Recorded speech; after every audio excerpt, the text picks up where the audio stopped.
आज मैं आपको बायरेट स्कोरिंग पूरी याद करवा दूंगी इन जस्ट 2 मिनट्स। ओके, तो बायरेट स्कोरिंग बेसिकली क्या बताती है, रिस्क ऑफ कैंसर बताती है और उस रिस्क ऑफ कैंसर का क्या मैनेजमेंट हो सकता है। तो आपको याद रखना है 0, 1, 2, 3, ये तीन ऐसे याद रखना है। फिर उसके बाद आता है 4 कैटेगरी, जिसमें होता है 4A, 4B एंड 4C। फिर उसके बाद आता है 5 एंड 6। ठीक है, तो इस तरह से हमारे इसके हमें टेबल को डिवाइड कर देना है। फिर जो कैटेगरी होती है, उस कैटेगरी में क्या होता है, इनकम्प्लीट असेसमेंट, मतलब आपने उसको असेस ही नहीं किया है कि वो किस टाइप का बिनाइन है, मेलिग्नेंट हो, आपने असेस ही नहीं किया। तो इसमें दूसरा होता है नॉर्मल है, और जो इसके बाद होता है बिनाइन, और फिर प्रोबेबली बिनाइन। ठीक है, तो इनकम्प्लीट असेस किया है, तो इसमें आप क्या रिस्क ऑफ परसेंटेज बता सकते हो, रिस्क परसेंटेज ऑफ कैंसर नहीं बता सकते, you can't say anything in it. और नॉर्मल के केस में तो बिल्कुल जीरो होगा, बिनाइन के केस में मेलिग्नेंसी का रिस्क क्या होगा, जीरो होगा, probably it can be benign, तो 0 से 2% रिस्क हो जाता है यहाँ का। तो इसमें मैनेजमेंट आप क्या करोगे, मैनेजमेंट विल बी कि आप इसको क्या करोगे, कंप्लीटली असेस करो, ये कंप्लीट असेसमेंट करो इसका। प्लस इसमें नॉर्मल के केस में क्या होगा, आप स्क्रीनिंग करोगे उस पर्सन की, screening whether it is not progressing to malignant, right. So progressively आपको स्क्रीनिंग करनी है 1 ईयरली, इसमें भी आप स्क्रीनिंग करोगे 1 ईयरली। और उसके बाद दिस इज प्रोबेबली बेनाइन, तो इसमें आप स्क्रीनिंग जल्दी करोगे, स्क्रीनिंग करोगे आप 6 monthly in in next 2 years. ठीक है, नेक्स्ट 2 ईयर्स में आप जो है 6 मंथली स्क्रीनिंग करोगे। ठीक है, फिर उसके बाद आता है 4A, 4B एंड 4C। तो 4A, 4B, 4C, इसमें इसमें ये स्कोर बताता है कि देर इज अ सस्पिशन, मतलब कैंसर और सस्पिशन हो सकता है फॉर मेलिग्नेंसी। ठीक है, इट इज लाइक सस्पिशन है। अब 4A का मतलब होता है लो सस्पिशन है, इसमें मॉडरेट सस्पिशन है, और 4C का मतलब होता है हाई सस्पिशन है। ठीक है, तो ये वाली बात हो जाती है यहाँ पे। और रिस्क फैक्टर फिर कितना हो जाता है, फिर रिस्क इसमें कितना होता है, 2 to 10%, जब बढ़ाते जाओ 10 to 50%, and this is 50 to 95%।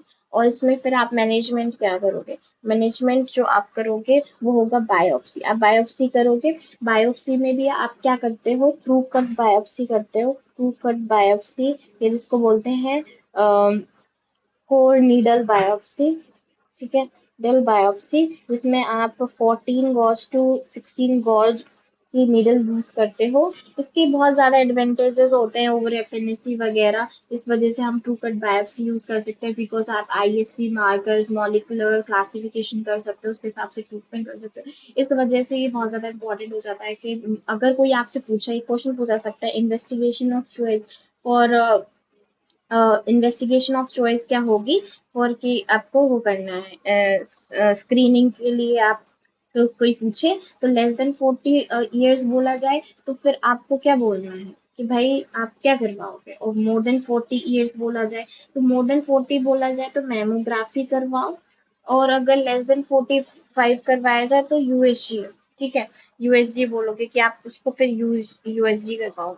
लेकिन अगर आपसे कोई बोले कि ठीक है, लेकिन इन्वेस्टिगेशन ऑफ चॉइस ये फॉर डायग्नोसिस है, ये डायग्नोस कर रहे हो आप कहीं ना कहीं, लेकिन investigation of choice for confirmation, confirming the diagnosis. ठीक है, आप कंफर्म कर रहे हो डायग्नोसिस को, तो फिर आपको क्या करना पड़ेगा, ट्रू कट बायोप्सी। ठीक है, ट्रू कट बायोप्सी या कोर नीडल बायोप्सी ही करना पड़ेगा। ये आप क्या करते हो, यहाँ पे कंफर्म करते हो, पहले आप बेसिकली क्या करते हो, पहले आप इन चीजों को परफॉर्म करते हो, फिर उसके बाद आप ट्रू कट बायोप्सी पे जाते हो, because this is invasive procedure. अगर आपसे पूछे कोई हाई रिस्क, ठीक है, हाई रिस्क में कौन कौन हो सकते हैं, 2 कैटेगरी हो सकती है हाई रिस्क में। हाई रिस्क में 2 कैटेगरी हो सकते हैं, दो, one who are BRCA positive, having BRCA positive genes, और दोज हु आर लाइक जो कि रेडियोथेरेपी से प्रेडिस्पोज है, तो उन हाई रिस्क में आप ना यूएसजी करवाओगे ना मैमोग्राफी करवाओगे, you have to do MRI, very very important, you have to do MRI. This is the thing, okay, about the biopsy. Now we will talk about कि ये लो हो गया, मॉडरेट हो गया, हाई हो गया। 5 और 6 में क्या होता है कि 5 और 6 केस में there is a highly suggestive of, ये सस्पिशन की बात चल रही थी, सस्पिशन है लो, मॉडरेट एंड हाई।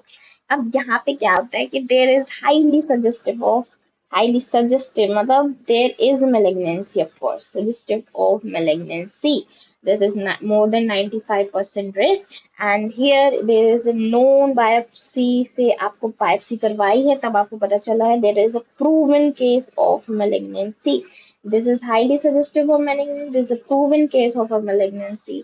तो इसमें तो आप कोई बात ही नहीं, ये तो है ही, रिस्क की बात ही नहीं करोगे ना आप, यहाँ पे तो malignant है ही।